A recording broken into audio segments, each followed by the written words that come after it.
Oh, hey guys, it's Brian from the Glue Guys again. Posting another episode. James Harden is back tonight. We did a whole big, unnecessarily complicated comparison about our bench depth compared to the ensemble cast of The Sopranos. Also, the Glue Guys has a merch thing happening. Shout out to the merch store world. It's thebkglueguys.com. We have our first shirt on the store for pre-sale. It'd be so fun if you guys wanted to check that out.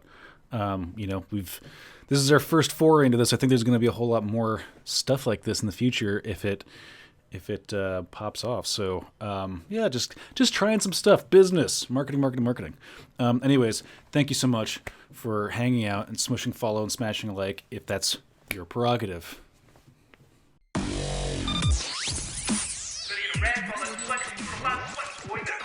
Welcome back to the Glue Guys. This is Mike here, Sale O'Brien. Check us out on Twitter at BKGlueGuys, Netsdaily.com, The Athletic. Get yourself behind that paywall, TheAthletic.com/GlueGuys. Brian, I go. the Nets are back. We did it. We had James Harden's almost back. Happy almost James Harden Day. Brian, how are you? How's everything going? I'm good. Yeah, we watched some games last night on the Twitch. Had some fun. Got a little clenched towards the end, just how you like it. But otherwise a pretty breezy dubs. So Excellent. how can you complain?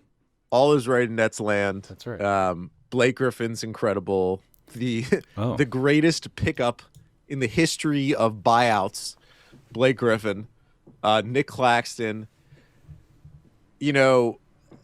I know Nick Claxton was coming back from COVID protocol, and he came back from injury. He's kind of been in and out of the lineup all year because of different small little things. And we're going to talk about this in our killer comparison segment. Basically, our killer comparison is going to mold together Sopranos and the most important Nets role players, ranking them in a way. Wow.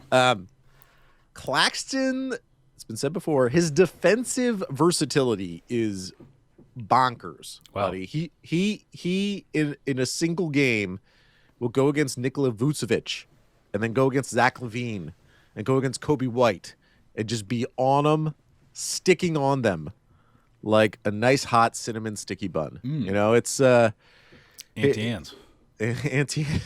Well, or Cinnabon. Yeah. Oh, is it? Yeah, Cinnabon. Sorry, Are that's you the an pretzel. Auntie Anne's guy? I steer clear of those two enterprises usually. Not a big cinnamon guy. Weirdly, hot cinnamon. It's just it's too much. It's unctuous in a Port Authority. The smell really travels. Well, maybe that's your problem, is that it's attached to your Port Authority. Yes, experience. It is. Yeah. Before we get to there's a scheduling. I think it's a very important schedule sort of standings thing I want to get to, but and you had said that we talked about this in our pre-show meeting. Oh. We assume if you listen to the pod, you watch the games, but is there anything from the game that you really enjoyed that you want to talk about for a quick minute? This is the brand. This is the Glue Guys brand. We presume that you did your homework, okay, before you came to the show and you watched the games. I did want to do the one thing that I was supposed to do, which is, Mike, we have a T-shirt store. So cool. We have So merch. cool. We're doing it. Shout out to your boy Jack Herzog, who's been leading Werner's son. It's of the famous Herzog. I don't know. Could be. I actually don't know. I haven't gotten that. Oh, there's a fly in here. What is this, Breaking Bad? Thebkglueguys.com. Shout out to Jack, who helped set this all up because we're useless. We don't know how to help ourselves. There's one T-shirt there, just pre-sale. We're gonna try to do a whole bunch of other cool designs. Make it a whole thing. Hopefully we're not punching above our weight class here and promising the world and getting ourselves in one of those situations that we sometimes find ourselves in, Mike. But I urge everyone to check it out if you want to drop a little pre-sale thing. I think it's gonna be on pre-sale for the next 2 or 3 weeks. But yeah, just wanted to blast that out there. It's thebkglueguys.com, and that's there. Anyways, Mike, big takes from the game. I don't really have any. I mean, it's like there's not really any hot takes. Did you have hot takes? I mean, No. And I will preserve. I'm going to continue to warm my hot takes. Oh. For when we do the role player session, just because Blake Griffin. I mean, many people have had the Blake Griffin conversation. Okay. And it is funny. You can kind of tell who watches Nets games and who doesn't by how they talk about Blake Griffin. Oh, interesting. This is your litmus test, huh? Because I'll hear some national commentators say that, wow, it's surprising how important Blake Griffin is to the Nets. Like, they're in trouble because of it. And I go the other way. I say good for Blake Griffin to make himself important for the Nets. Like, he was in the Nuggets game guarding Nikola Jokic, in crunch time. And that's not out of necessity. I mean, kind of almost was out of necessity. But he was doing a really good job doing that. Yeah. He's been fantastic. I referenced the stat in our last podcast, but Seth Partnow from The Athletic put up Blake's field goal attempts, the percentage of them that are dunks. And when he was with the Clippers, it was like 19%. When he was at peak Lob City, of his field goal attempts were dunks. And then they declined. As his game expanded and became more versatile. And by the end of his run in Detroit, it was basically he just wasn't dunking anymore. It was non-existent. Now he's back up to about 9% of his field goal attempts or dunks. I think he had an alley-oop last night. He had an alley layup last night, but he also then had another like pretty explosive dunk. We will talk about how important he is as a role player. I think he's vitally important. Can I bring up one other thing before we dive into our beautiful Sopranos moment?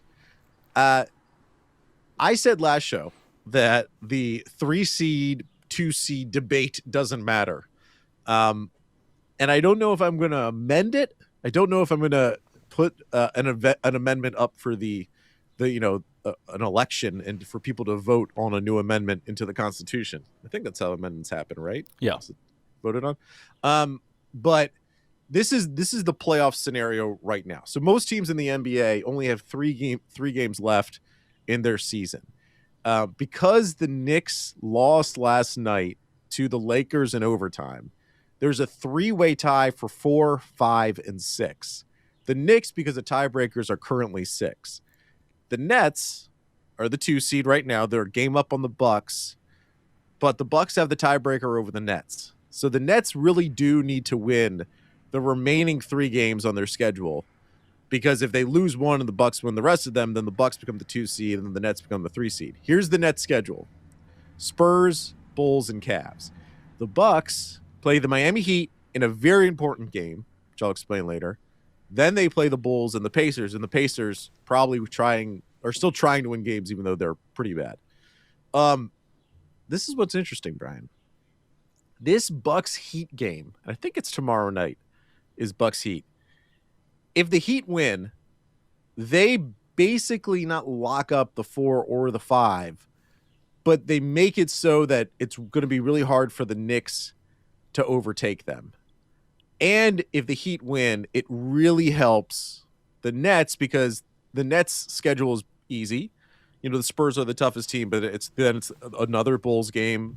The Bulls aren't going to be in the playoffs, and the Cavs aren't going to they're just not going to try.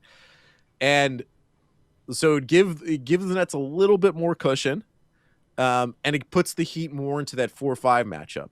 If the Heat lose, and let's say the Knicks win on the rest of their games, and the Heat are then the 6th seed, and the Nets have no margin of error, that they have to win the rest of their games, the Nets would then risk being the 3 seed, and then it becomes first-round matchup Heat-Nets. And I think that's something, basically, none of us really want, right? We've done this every week, but Hawks, Heat, Knicks, where would you put those in terms of teams you'd want to see the Nets play in round 1? If those were the options, if the Nets ended up as the 3 I can't seed. get the Celtics. Can I please have the Celtics? Well, I don't think the Celtics. So the Celtics, I don't know if they're going to get out of the play-in. Because think about this. So who's like the 8th seed right now? It's the Hornets. Pacers? Hornets. Yeah. So I'll do NBA standings and blah blah blah. I think right now it's Celtics, Hornets, Pacers, Wizards. Mm-hmm. The Celtics are 2 games up on the Hornets. It's like, they're going to be the 7th seed, but it almost doesn't matter. The Gordon Hayward revenge game, the Terry Rozier revenge game, going against the Celtics without Jaylen Brown. I guess you could say the Kemba Walker revenge game the other way, but I don't know if Kemba Walker has much revenge left in his soul. He's not a vengeful You know? soul. You don't get vengeful vibes. He's like John Wick after John Wick gets a new dog. There's no more revenge to be had at that point. So basically, the scenario that there's so many things that could happen. The Nets could stay the 2 seed and get the winner of Celtics Hornets, or the Nets drop down to 3, and it could either be Heat, Hawks, or Knicks in the first round. I previously said that it didn't matter if they were 2 or 3. I am slightly amending. It's not a full constitutional amendment, but it's a slight amending where I'm saying, actually, it's kind of important to stay 2, right? Don't you think that it matters? Like, wouldn't you rather play Celtics or Hornets versus Heat, Hawks, Knicks? Yeah, of course. Yeah. Celtics especially. I mean, you know how I feel. I mean, that would be just the perfect cherry on top of that entire arc, is to just curb stomp them in the first round. Because it sucks that Jaylen Brown got hurt and everything, but like it would be incredibly poetic. You know what I was thinking about the Jaylen Brown thing, and like he got hurt, and a lot of people who weren't Celtics fans, it felt bad that he got hurt, right? Like I think that's the ultimate sort of marker for someone being a good person or someone that we like. Where like opposing fans are like, that sucks that he got hurt. Yeah, like as opposed to. There's some guys on opposing teams, like if they got hurt, you're like, well, that's okay. There's also a certain, and this is where things get a little bit hairy, but like there's a certain amount of like threateningness that a team has to have where you can, quietly, internally, like in your more schadenfreude moments, be like, great, now we have an opportunity to make a move. And the Boston had kind of already gone onto the less threatening side of that arc itself. Klay Thompson to me is the pinnacle of like, that sucks that guy got hurt again, right? Interesting. I felt everyone was gut punched. Yeah. When we found out that Klay, he had torn his ACL, then torn his Achilles, and yeah. The back-to-back stuff is brutal. Another small schedule thing that I want to point out. Please. If the Nets can hold on to the 2 seed, okay, they're a game up. The Bucks have the tiebreaker, so if they have the same record at the end of the season, the Bucks are going to be 2 and the Nets are going to be 3. But the Nets have a game up. Destiny is within their grasp. I would almost rather be the 2 seed than the 1 seed for only the first round. Obviously, the second round you have to play the Bucks, and that sucks because the 76ers, if it's the Wizards who become the 8th seed. Yeah, that's a feisty first round. That's that is like an extremely tough first round for the Sixers because the Wizards obviously have Westbrook and Beal. Those are 2 guards that, you can put Simmons on one of them and you can put Thibault on the other, but it's not going to work out that well. And they have some bigs. They got Brooks' brother and Daniel Gafford. Do I need to start watching Wizards games? Are they as fun as advertised? So fun. Yeah. It's great to have. So Westbrook. This is Westbrook. This is where he should be. Okay. No expectations on a not that great of a team where he can put up 20 15s and 15s every night. Just and overachieve. No one cares. Yeah. Just enjoy your life. Yeah. Like I was thinking about it. It's almost like Westbrook on OKC and Westbrook then in Houston is like. It's like when you go to like a really fancy restaurant, a coursed menu, right? Where it's like 5 courses, $125 a person. Wow. Without tip, Very nice. Without tax, and without alcohol. I'm talking like an expensive restaurant nice. here. Omakase. And when going into that experience, you know it's going to be good, but you have expectations. And probably your expectations are higher than the realization of what that meal is going to be. Right? That's Russ in Houston and Russ at OKC. Expectations were too high. Him in Washington is like that, kind of like that grimy restaurant in a strip mall. Okay. But that's really good. Yeah. A cheap meal. If it's not that good, that's $25. You're down. Okay, that's fine. What's going on? Is there a fly? Can you hear that fly? It sounds like an Apache helicopter's in here. This is really why people need to watch the YouTube because Brian's like face acting right now. Like it's the biggest fly in America. It's the biggest fly. It's the biggest fly. Yeah. You should put up a sign. Trump hands, the biggest. Yeah. Isn't there like the biggest sombrero in America is like a pit stop you can make? I should put a sign out front. I should sell. People would start coming up. Sell tickets to see this thing. Families from Scranton, PA would bus in just to see the biggest fly in America. Damn. Shout out to Scranton, PA. Suck on that, Been to Scranton many times. Yeah. Into that Sheets there. That's a heck of a Sheets. Heck of a Sheets. Gotten those fried mac and cheese bites. I don't know if you've ever tasted.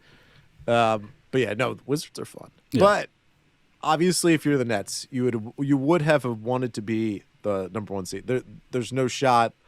I think the 76ers, by virtue of being 2 games up and having the the tiebreaker, it clinches that they have the 1 seed. I would rather play Hornets Celtics in round 1 than the chance that it's the Wizards at this point. Let's do this. Let's take a quick break. Okay. And then we will be back with some Sopranos role player killer comparison. Nice. Get out of here. And we're back. Oh. Brian, it is time for Sopranos role players killer comparison. Your pronunciation of Sopranos is you go the other way. You go Soprano.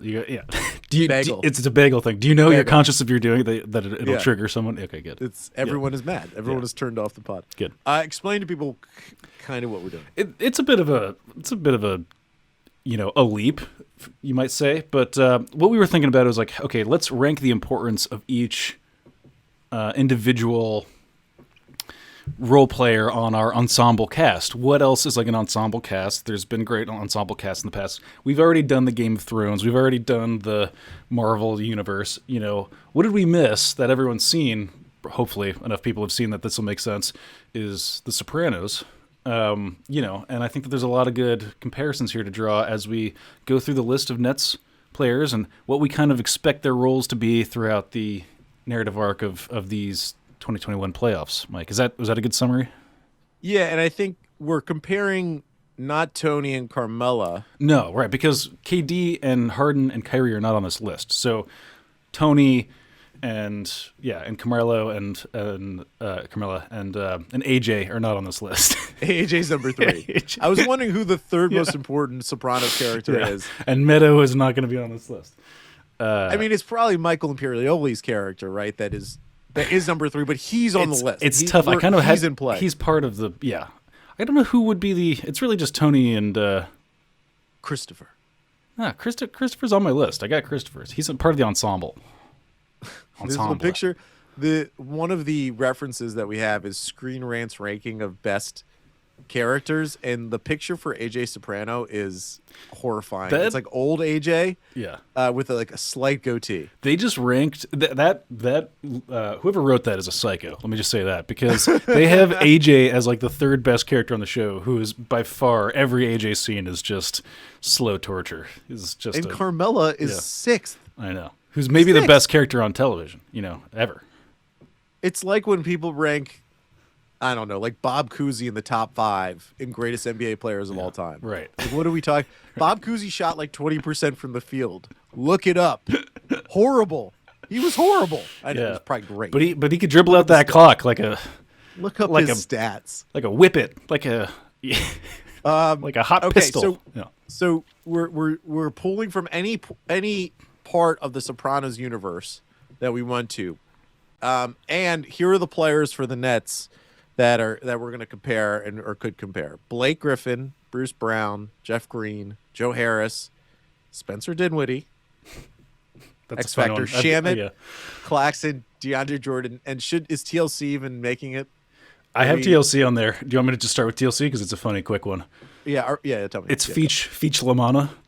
Do you remember Feach Lamana? I think part of the joy of this is if you explain who these people are. So if you're not a deep, I also recently rewatched it, so I have all this top of mind. But Feach Lamana is like in maybe like season, I want to say 4 or 5. He gets out of jail, like has a quick couple of he's the guy that like breaks the arm of the landscaper guy.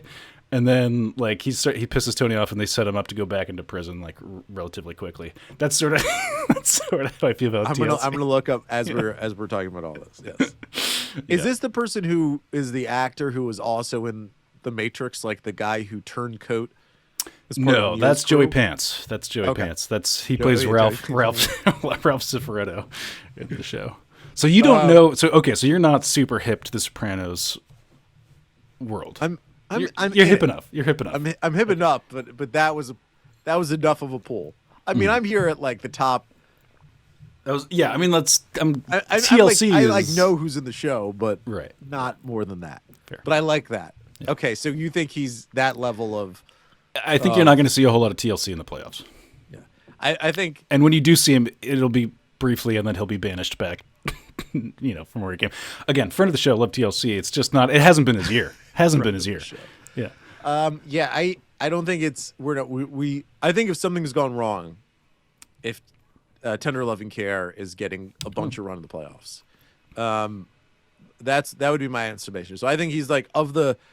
And we should add, is Mike James, are we going to get Mike James in the playoffs once Harding comes back? I have Mike James on here, too, if you want a quick one for that. Let's do it, yeah. I have Jackie Aprile for Mike James, sure. Who sort of, if you're, his character on the show's young, he really wants to make a name for himself and kind of like flames out spectacularly in doing so.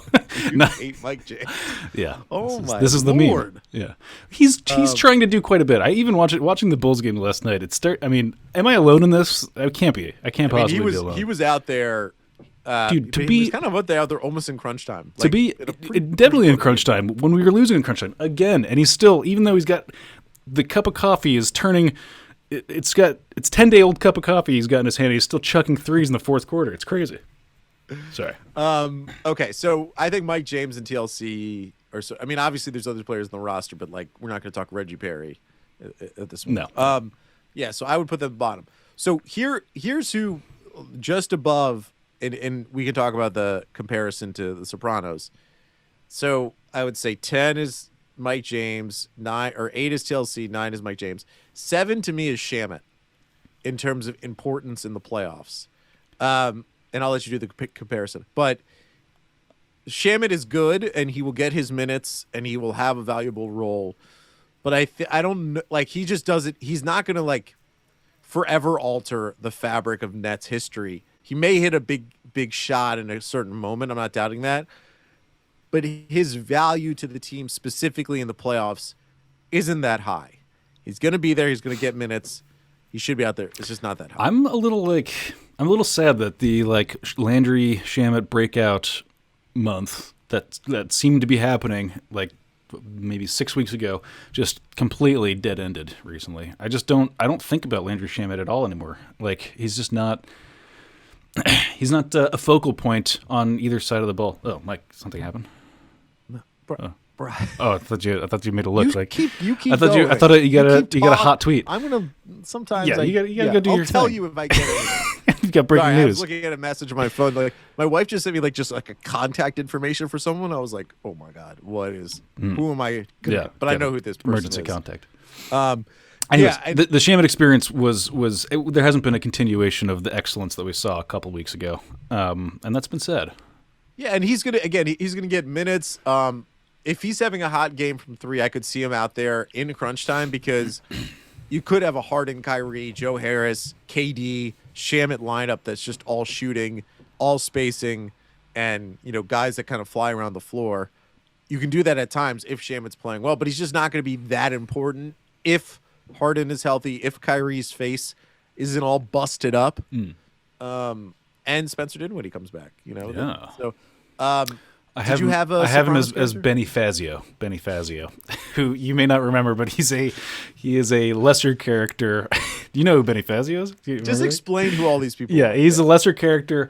He kind of comes on a little bit more towards the end. He's a friend of Christopher Moltisante's more than anything else, but he's a young guy who isn't he hasn't totally made it, but he's doing okay. He's doing okay for himself, and he sort of famously gets in trouble with Artie Bucco. Weirdly, I completely forgot about this. I saw Artie Bucco at a bar 2 weeks ago. Okay, so shout out to as you should. Shout out to John. I overheard himself introduce himself as John. I don't know his last name. How dare he? Yeah, He should be because going by people Artie Bucco were at this coming up point. to him. There was 3 different people came up to him and introduced themselves to Artie Bucco. So his, Do you think Artie Bucco likes that people think they say, "Hey, Artie"? I will say, based on the wear and tear on the face of Artie Bucco, and the kind of like he was making eye contact with everybody, you know, in the kind of way that was like, do they recognize me? Is he going to come up to me? Is that, you know, it seems like That's what we do. He's yeah, when we yeah. walk around Brooklyn because we're so big. It's a curse that we all, you know, have to come in and out of. But no, it seemed like it was you know, weighing heavily on him. Anyways, he rips off Artie Bucco famously, and Artie like gets into a fight with him and punches him. But yeah, so Benny Fazio, a lesser character. Could at times you're like, is he gonna be like a big part of the show? And then like, no, never really does. That was beautiful. Yeah. That was great. Thanks. My number 6, and I do have a Sopranos killer comparison for this one. DeAndre Jordan. You know, so I think some people maybe would even put DJ lower on the list because he gets DNP'd often. There are going to be games that he's going to matter. He may even start a playoff game with kind of how Nash moves around his lineup.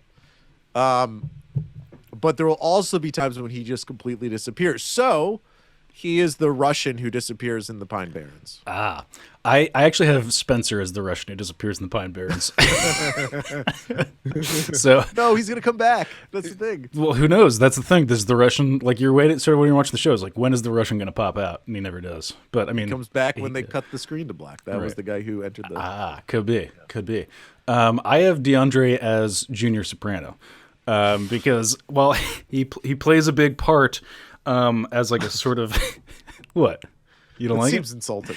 It's a little insulting. It's hard not No, to. I yeah. brought him here for it. It's Just like I have to it's call like- out the insult. It's slightly insulting. Not all these are going to be, you know, not everyone gets to be Tony, okay? Some people have to be Benny Fazio and Corrado. But I think Corrado is, you know, frustrated by his... I love you that you call him Corrado. you know, I know that's also his, but it's just a funny. yeah. Nice touch. Yeah, Nice appreciate touch. it. Junior is frustrated that he can't really, like, that he's sort of slightly over the hill in the beginning of the show and then, like, very much over the hill by the end of the show. Can't really politic his way into playing meaningful minutes in the family. Is, you know... you like where this is Beautiful. going. I love this. Yeah, I love this. And you know, is sort of like sort of respected, but also like he was kind of a figurehead boss for a moment there. So there's a little bit of that kind of stuff going on. Anyways, I just felt like it was for spiritual reasons a good comparison. Can I bring up a hypothetical, or not even a hypothetical, question for you? Oh, please. Do you think DeAndre Jordan's happy with his role? That's a great question because on some level I think he is, right? He's playing so with his current role getting DNPs. No, I think he would love. I think he still wants to be a varsity athlete. He wants to be, you know how juniors always say he never had the makings of a varsity athlete. That's, you know, because, and Junior says that all the Really time good. because his pathology is that he himself doesn't think of himself as a varsity athlete. Which is why he's always second guessing himself when he's in the leadership position. Sorry, I'm getting into deep take territory here, but I think that DeAndre wants to be on a good team, playing meaningful minutes in big national games. He likes that spotlight, but also on some level, kind of knows that that's not working out. That's not like the best look for him. Like that amount of spotlight isn't shining on him as nicely as he might want. So there's part of it that he's like conflicted with. I think he likes being on the team. He likes being here. He likes all the people. He likes that we're a very good team. He can't start. He wants to start. He can't play 5 minutes. That's not in his nature. I don't know. It's, you know, he's maybe conflicted. He's in a weird place. I think of him like, now this didn't happen with us. So Brian and I, we first met each other freshman year at Syracuse. We were on the same floor in Kimmel Hall. Kimmel Hall is a very small Shout out to Kimmel Hall. dormitory at Syracuse. It's only 4 floors. We were the only boys floor too.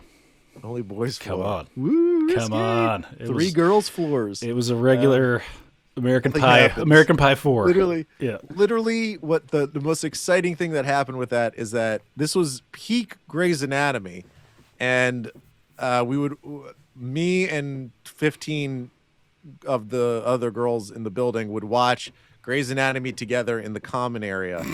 Is that true? Nothing came out of that. Jeez. Trust me. Auto friend zone yourself, why don't you? Nothing came out of that experience. Yeah. But I loved Grey's, so I'm not taking that back. So, but then sophomore year, Brian and I lived together with our buddies Raja and Shataz. Yeah. And we got along great, you know. But there are people who in college, people that you don't live with, that you're friends with, and then you live with them and you hate them. Right. I think with DeAndre Jordan, I'm not saying he hates being a Net, but in his head, he had these friends on other floors at the NBA college, and they were Kevin Durant, Kyrie Irving, and maybe even James Harden. And then he's like, let's all live together. Let's all move to Watson. Yeah. All live together in a 4-potter. Yeah. And it's not as nice as he thought. He gets yelled at all the time. Yeah. He gets yelled at. DeAndre gets yelled at all the time. Yeah. He's the guy who gets the most. Take out the trash, DeAndre. Take that trash out. It's your turn. Take it out. Your cereal bowl has been here for 4 days in a row. The milk has turned blue. This isn't Tatooine. Clean it up. Clean it up, DeAndre. Did you steal that line from somewhere? This isn't Tatooine? Wow, that was beautiful. Made that up. Nicely done. Right as I was talking. Gorgeous. Anyway, so my prediction, my bold prediction, and I don't know how they do this but I think he's not going to be on the team next year. Oh, bold prediction. Wow. I can't imagine he likes being, he's making $10 million a year. That's amazing. And he's living in Brooklyn and he's on the most exciting team in the NBA while all healthy. And he's playing with his friends, but they just yell at him all the time. And he doesn't play some games. So I think, not that this matters for the NBA championship, I just don't think it's that much fun. And I wonder if the Nets are going to have to do something where they have to attach a first-round pick to move DeAndre Jordan to get him off the team. Yeah. Because I'm sure Marks would like to not have that contract on the books. Okay, back to it. So to reset, Mike James is in the bottom of the role players, TLC, Shamit, and DeAndre Jordan as my ranking of the most important role players for the Nets. Go number 5. I went Jeff Green as the 5th most important role player on the Nets. He still starts most games. He's still important.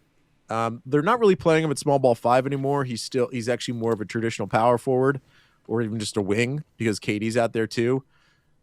There's going to be lineups where he's the small ball 5. He's going to be sort of the designated defensive stopper for bigger wings. His corner threes, when he's hitting them, are a nice weapon, a part of this lineup. All-around good guy, friend of the show, Jeff Green. But he's number 5 because there's 4 other guys above him who are way more important. Do you have a Sopranos for Jeff? I El do. Jefe Verde. I do. I'm going Silvio Dante on Beautiful. Jefe. Just because, Silvio himself doesn't have a big storyline ever in the show, but he's always there, stabilizing force. And if you need somebody whacked, Silvio's often your guy.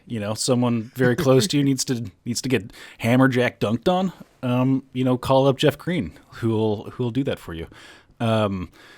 I'm using dunking on somebody as a parallel for literally murdering them. So yeah, I think so good. because Silvio's like a quiet, stabilizing force but also just permanently there. There's never a moment where Silvio is out of whack, right? There's no crazy Silvio's doing something crazy, stable. Yeah, I'm trying to think if he has done anything crazy. I mean, besides murdering people, yeah. Well, but meticulously. He doesn't he doesn't freak out and kill someone by accident, He's not Paulie. No, he's not Paul. He's not Ralph. Ralph is the guy that accidentally kills people. You've been there. Who hasn't been there? Yeah, I mean, Yeah. Who am I? Yeah. I love Just human. that. Just human. My number 4 on the list is Bruce Brown, Agent of Chaos. Bruce is still impactful. He's not at the heights that he was, though. Another Seth Partnow stat, which you can read on theathletic.com/glueguys. Get yourself behind that paywall. Bruce Brown is the best offensive rebounding guard in the NBA by, I think, a pretty wide margin. Maybe Westbrook should be pretty high, but we'll see. Bruce Brown is going to matter. They're going to need that energy, that chaotic energy that he brings to the floor, the places of the floor that he gets to in playoff series. We're going to have a couple of Bruce Brown games where he gets 18 points, 6 rebounds and 3 assists, and that's going to feel like a pretty impact. If he's doing that while Harden, KD, and Kyrie are doing what they should be doing, those are wins. We're going to want him to be a pest, to be an annoyance to another team, while the other team is focusing all their energy. What happens in the playoffs is defenses change. They focus more on the stars. They align themselves more towards how do we stop Giannis? How do we stop Embiid? How do we stop KD? That's what makes the Nets particularly dangerous because they have 3 guys that can score at that level.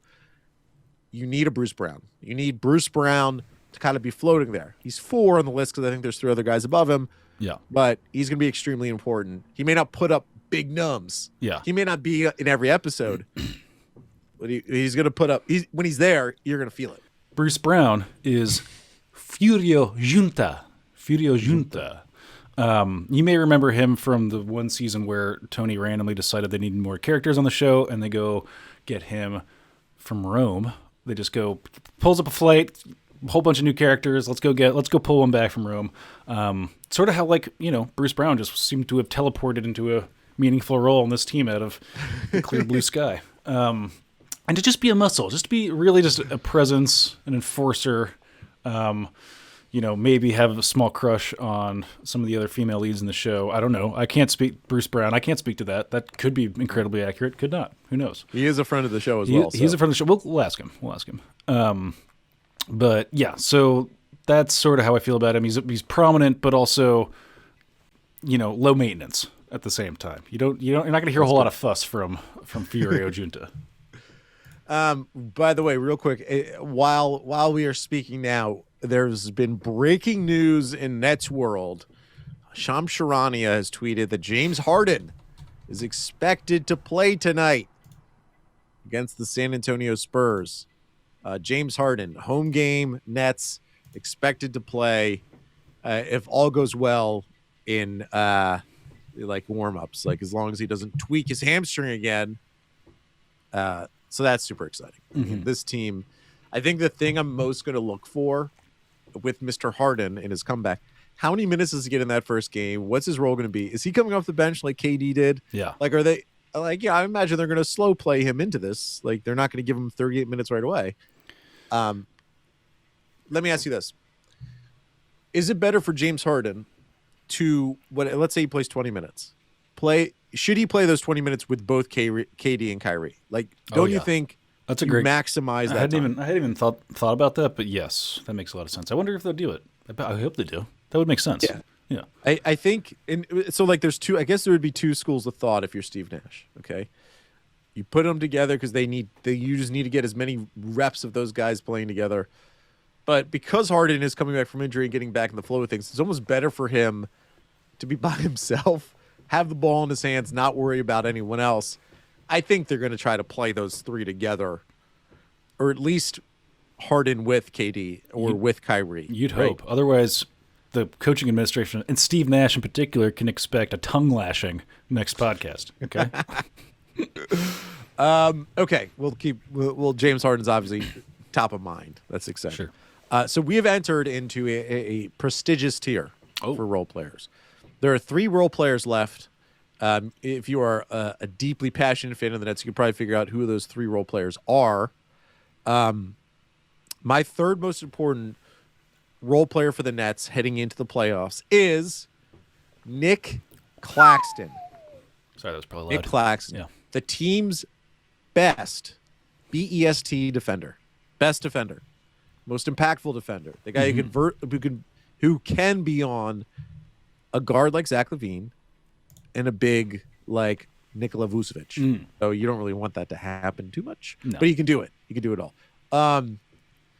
I'm really excited to see how much Nash deploys Claxton in the playoffs. There was a moment in the Bulls game last night where Claxton was playing defense. He was subbed in to play defense at the end of the game, and Claxton got a block on Zach LaVine in a moment in the game where the Bulls could have got really close and made it really, really hot under the collar for your Brooklyn Nets. But because he had Claxton in there, Claxton blocked the shot. Didn't happen. Nets win the game. Not directly, but almost directly.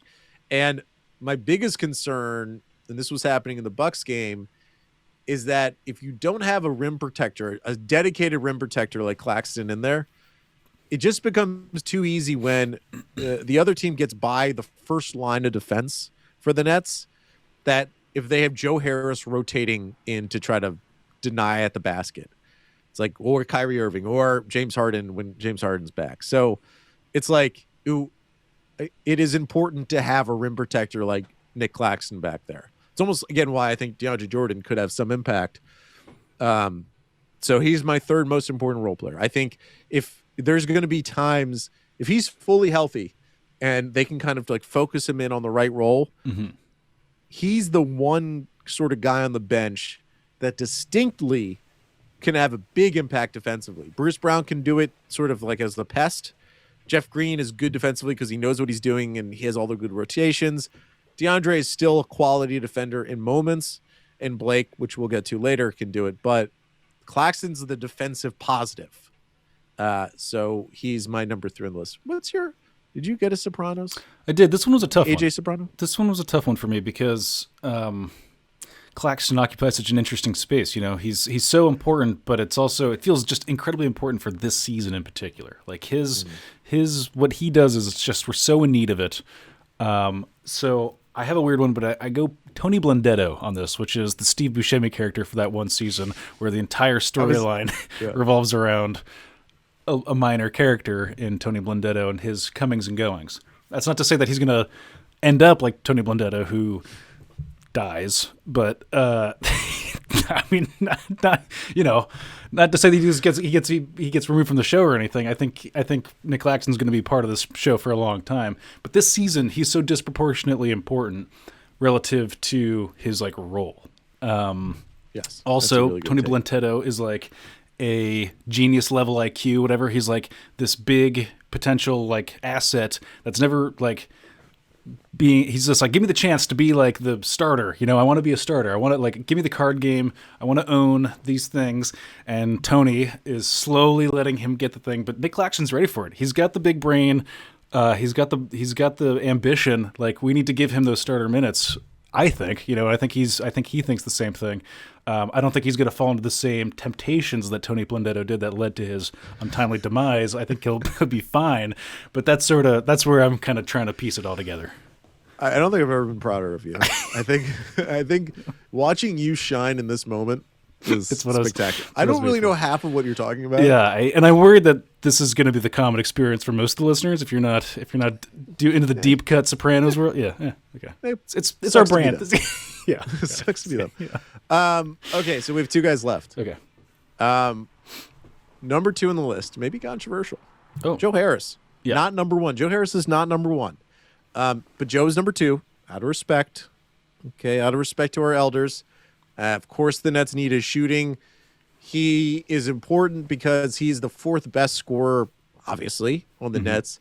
And if there's a game where like KD's hurt or Kyrie's hurt or Harden's hurt, then he's the guy that they're gonna have to turn to be like, hey Joe, we're gonna need 20 whatever from you tonight. Like, we need you to step up and do what you do, which I think he's more than capable of doing.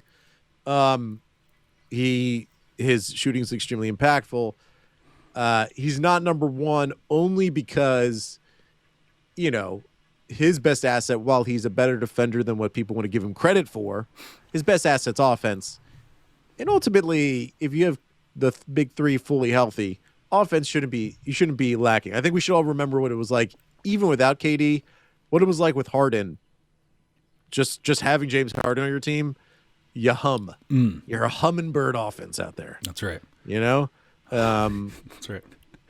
Joe Harris. I'm interested to hear your Joe Harris. This one was a tough one for me. And I have one that I think fits, but this is another deep cut, so bear with me. But I went Little Carmine on this. Little Carmine. So if you didn't watch the show, or if you watched it just a little bit, popped in and out, you may not even know who Little Carmine was. You know, you might, or is because they're still alive to me. Damn it, they're still real to me. Sorry. And Little Carmine is, you would think, a like minor character, right? Because he doesn't appear very often. But you know, as you sort of like figure out the macro politicking of the criminal underworld, you find that Little Carmine's actually like low key, pretty strategically brilliant. He actually makes a lot of the moving parts move. He's pitting people against each other. He makes like the conflict engine in the show really like click and go, despite himself not being prominent. There's a couple of scenes where he's by the pool. People kind of think he's like a one-trick pony, and he's actually like a really critical part of what makes the whole thing out. So I think that's everyone kind of says that about Joe Harris. There's something like I'm not revealing anything meaningful. We joked about it in the Discord. Shout out to the Discord. Link to the Discord invites in the Twitter bio about how now that we've been watching so many national games, like the national media's coverage of Joe Harris is just like the same two lines over and over again, which is like Joe Harris, elite 3-point threat, shooting almost 50% from the line. You wouldn't think it more than just a 3-point threat, though. That's the thing about Joe Harris is he got more to his game than meets the eye, and they talk about his finishing capabilities. So we were joking about the national leagues or the national coverage is just like one Joe Harris thing, which is how I think of when people think of Little Carmine. But if you're a diehard, you know that Little Carmine's got a lot more, just a lot more than even that. Tough. This is fantastic. Yeah. Sorry. I almost enjoy it more because I don't really know what you're talking about. Now I don't know what you're talking about. But I enjoyed that much more. Sorry. Number 1 on the list. He was not on the team to start the season. He gave up like $15 million to join the team. People thought he was burnt toast. In fact, he's some ciabatta. Yeah. He's delicious, ready to roll. Give me some avocado, a little mayo. If we're doing Sopranos, I should do capicola. Avocado and mayo. How many neutral fats are you going to put on this? Blake Griffin. Yeah. Blake Griffin's so important to this team. He's not the best big defender or whatever, and he's definitely not the best like offensive role player. But I think he does a lot of different small things. He almost does what Jeff Green was doing earlier in the year. Blake doesn't bring as much shooting, but Blake brings this really nice versatility, sort of like in how Bruce Brown, and they have a nice 2-man game. Obviously they played together in Detroit. Blake is on different parts of the floor. He's really smart. He just knows where to be in this lineup. He knows how to get to his spaces. He almost never takes a bad shot now because he doesn't have the burden of being the best player on the team. Yep. He can just wide open jumpers, right? And defensively, talked about this before, but he guarded Nikola Jokic. Yeah. And he's not going to be the Embiid stopper or the Giannis stopper. He's not that, but he's going to be critically important because he's smart. He still has athleticism, and he's a bigger guy that he's going to have to guard some of the bigger dudes. Anthony Davis, there's going to be moments when if they play the Lakers at the finals, though, who knows what the Lakers are going to be. He's going to probably have to guard Anthony Davis for chunks, for nice pineapple chunks of the game. Blake Griffin's my number one most important role player for the Nets in the playoffs. Yeah. And for that reason, I'm going Pauly Walnuts. I think there's an obvious humor thing there. He brings the levity for the show in a very necessary way because it's a dark show. You need a little Pauly Walnuts in there to bring the humor out. But also, I think low key Pauly Walnuts he's a winner at the end of it. He doesn't die. He doesn't get killed. Wait, doesn't he get his head run over with a car, or was that? That's Phil Leotardo. He's the other. That's the New York boss. No, Pauly just kind of skirts out of it. Back, he doesn't take the cursed captain job from the other family. He just kind of he's always constantly just sort of evaluating where he wants to be, how much of a role he wants to take on. He's never been a high earner because he doesn't want all that smoke, So where Blake Griffin had been a high earner, and I'm using high earner here to mean a stat packer, a guy who's responsible for taking a lot of the load offensively. He's I've been there, I've done that. I don't need all that smoke right now. I'd like to just sort of be in the background, be a bit of a funny guy, give the show some levity, and survive at the end of the day. I want to survive. Yeah. I think that is one of the best killer comparisons that wow. This has been your David Chase run. This is a tour de force. I the force. I hope. Okay? I hope that more. I hope anyone else feels that way. I know you appreciate it. I worry. You know, it is. I'm going to guess 2% of the people that have made it this far. Really enjoyed it. Yeah. Right? This was really for them. The other 98% were like, what is this? What just happened? Yeah. This team is going to win a championship, and they just did that. They just did this. That's what we do on the show. So, yeah, James Harden playing basketball for the Brooklyn Nets. That's exciting. Please don't get hurt ever again. Yeah, never do that. Ellen DeGeneres has announced her daytime talk show will end next year. I'm happy. Like, how do you get notifications like that? What part of the internet do you spend time on where your Google Pixel knows? They know I'm a newsmaker over here. Yeah. Is James Harden taking over Ellen DeGeneres' show in 2022? We'll talk about that next week on the Glue Guys. Thank you all for listening. Go on iTunes, and it's not even, you don't really, it's Apple Podcasts. Go on Apple Podcasts. 5 stars. We want what we need, and we have to have them. Go on iTunes if you have a Windows desktop. That's where you can. They still have iTunes. That's what I use.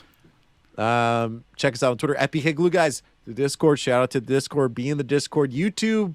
Shout out to the YouTube. Be in the YouTube. Yeah, we're going to be YouTubing so much in the playoffs. Playoffs are going to be super content enriched, guys. So lots to look forward to there. Or we may do one show a week. Just either or. Who knows? It's going to be either. You can never tell with us. Thank you so much for listening, Brian. Thanks for speaking to me.